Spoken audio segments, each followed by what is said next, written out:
Alors on est dans les coulisses de l'Enfa Place Pro, je suis avec l'Event Marketing Manager Shane Bradburn. D'ailleurs Shane, on se connaît bien, ça fait très longtemps que je te vois sur le Quick Pro en train de courir à droite, à gauche. Tu es un des grands architectes du Quick Pro et maintenant on te retrouve sur Casablanca. Alors parle-nous du rôle de la World Surf League par rapport à cet événement. Le rôle de la World Surf League, d'abord c'est amener des compétitions de surf professionnelles partout dans le monde. Moi je m'occupe plus particulièrement de l'Europe et depuis maintenant 3 ans le Maroc. Ça fait donc la 3e édition qu'on est là et on est toujours content de revenir prendre un petit peu le soleil. C'est un QS 1500, donc le circuit qualificatif.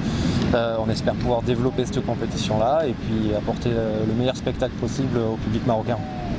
Alors justement, une petite question que j'aimerais poser, c'est que c'est un événement quand même qui a connu une grande réussite. Au début, c'était un pari un peu fou de dire pourquoi pas un événement au Maroc. On savait qu'il y avait des vagues, qu'il y avait des surfeurs. Et puis 3e édition, un site qui grandit de plus en plus de partenaires aussi.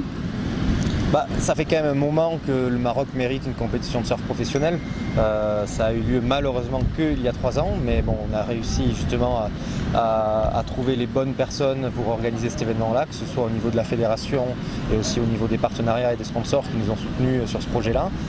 On a commencé doucement, c'est sûr, on a commencé avec d'abord les hommes dès la première année.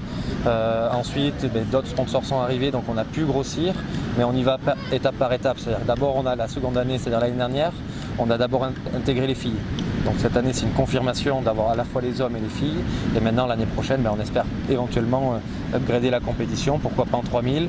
Et comme ça apportera non seulement une plus grosse couverture médiatique de l'événement parce que justement le plateau de surfeurs et de surfeuses sera certainement plus élevé. C'est clair, attirer de plus en plus de surfeurs.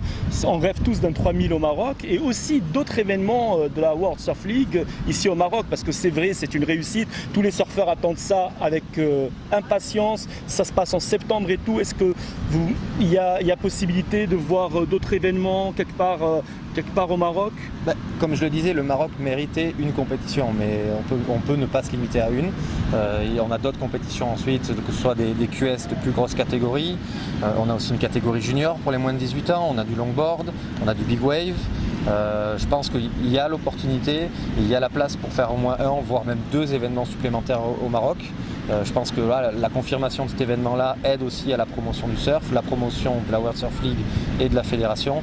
Maintenant, c'est à nous de travailler ensemble pour essayer de trouver une nouvelle date. Pourquoi pas en hiver?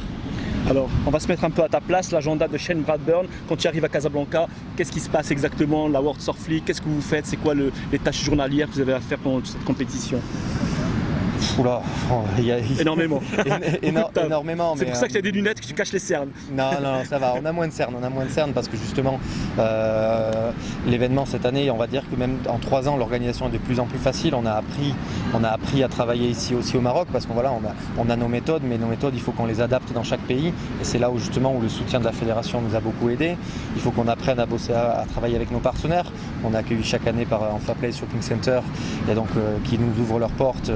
Qui sont juste derrière, donc on est à la plage mais on est quand même dans la ville aussi, donc tout ça prend du temps à se mettre en place et là on voit que cette année vraiment le fruit de ces 2 années de travail, je pense que le résultat commence vraiment à payer dès cette année. Et les tâches journalières, on arrive un petit peu avant pour checker le setup. Et ensuite, normalement, une fois que l'événement est lancé, normalement tout roule. Il y a toujours des petits détails à régler au quotidien. Et ensuite, c'est s'assurer que le spectacle soit au rendez-vous, qu'on s'assure de lancer la compétition au meilleur moment de la journée, d'en garder un petit peu pour ce week-end, justement pour qu'il y ait du spectacle quand du monde va venir à la plage. Et puis, il y a toute une logistique au niveau de la production, que ce soit des ours ou de packages, de highlights. Oui, voilà. Après, il y a bien sûr beaucoup de monde qui vient ici sur la plage, mais il y a aussi énormément de monde qui nous suit devant leur ordinateur ou leur téléphone, leur smartphone. Donc c'est pour ça qu'on met beaucoup d'attention à produire du beau contenu, que ce soit des photos, des news et surtout des vidéos. Donc on produit tous les jours un highlight quotidien de 2-3 minutes qui résume la journée et qui est partagé non seulement ici au Maroc mais partout dans le monde. Alors est-ce qu'on pourra avoir un live dans quelques temps?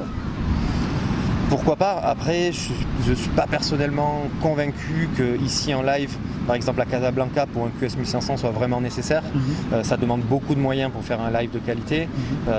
Et au final... Non, après une fois que l'événement aura été upgradé? Oui, pourquoi pas? Pourquoi pas? Parce qu'au final, le live permet aussi d'avoir du contenu différent et un peu plus dynamique, on va dire. Après, comme je l'ai dit, si on upgrade, pourquoi pas. Après, vraiment les highlights et les plateformes de diffusion, on se rend compte quand même que l'audience est considérable et suffit éventuellement. Après, ça peut se faire, mais généralement on fait ça plutôt à partir des QS 6000 ou 10 000 et des CT. Les objectifs, on va terminer par ça, les objectifs de la World Surf League pour le Maroc. Pérenniser cet événement ici, le développer, éventuellement l'upgrader. Et comme on le disait précédemment, essayer d'intégrer une nouvelle compétition dans le calendrier. Je pense plutôt en début d'année, pendant l'hiver, pourquoi pas un peu plus au sud. Catégorie à définir, soit un gros QS, soit un junior, soit un événement Big Wave, ça peut aussi se faire, un specialty event. Surtout qu'on a un grand rider Big Wave, Othman Choufani, Jérôme Sayoun, il y a tout ce qu'il faut. Ben, c'est le but aussi, c'est non seulement de montrer qu'il y a du surf au Maroc, il y a des spots au Maroc, qu'on peut faire des compétitions, mais qu'il y a aussi des compétiteurs ici. On parle beaucoup de Ramzi, c'est sûr, mais Othman, il tape à la porte du Big Wave Tour, Jérôme qu'on a vu ce matin, donc il y a aussi quand même un gros potentiel et le but, il est quand même pas énorme, mais le but c'est justement de développer ce potentiel-là et de pousser les jeunes Marocains et les Marocaines à se mettre au surf avec la fédération et pour qu'à moyen long terme, il y ait plus de personnes plus de surfeurs et de surfeuses marocains sur le tour. Bien sûr, c'est toute une logique, toute une dynamique justement. On offre justement la possibilité de concourir dans des compétitions prestigieuses, d'avoir plus de visibilité. Qui dit visibilité dit peut-être opportunité de sponsoring. Et puis voilà, c'est comme ça que ça se fait des carrières. En tout cas, merci à Shane, merci pour l'énorme boulot que vous faites. Et puis bonne chance pour la suite. Merci. Shukran.